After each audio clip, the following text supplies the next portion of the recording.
Hey everybody, my name is Nick, and today we will talk about the Stand in Pride app. So I would like to show you how to download it, how to use this app, and of course I want to review this application. So let's get started. As you can see, I use Android emulator, but you of course can install it on your iOS device or on your Android phone. First of all, let's open up Play Store or App Store and type here the name of this application, Stand in Pride. This is how you can easily install it. Just type it and click on the install button on their Play Store's page. Okay, now we need to wait a bit. Here you can read more about this app. Now this app has a pretty bad rating, to be honest, only 3.4. But there are only 42 reviews and more than 10,000 downloads. At the very bottom you can read reviews from other people, their comments about this application.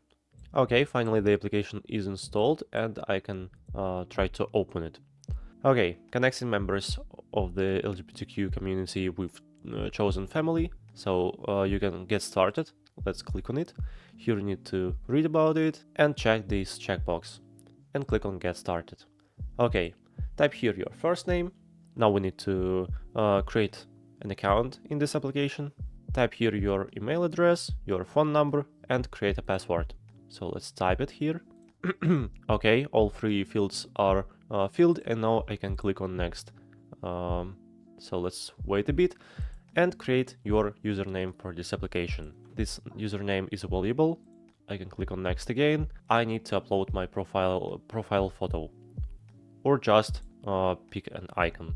So let's select this one. Here you need to add your pronouns, for example, this one, enter your date of birth, click on next. And you also need to add your bio. What brings you to Stand in Pride? Select something, click on next. You can just use your current location or enter your zip code and city. How far are you willing to travel? And you can enable push notifications, and that's all. And this is how this application looks like. So there are 5 tab groups. You can create your own group or just join to a group, for example, Crafty Corner. Just click on join. The next one is chats. Here you can chat with someone, create a new chat. And of course, the last one is profile.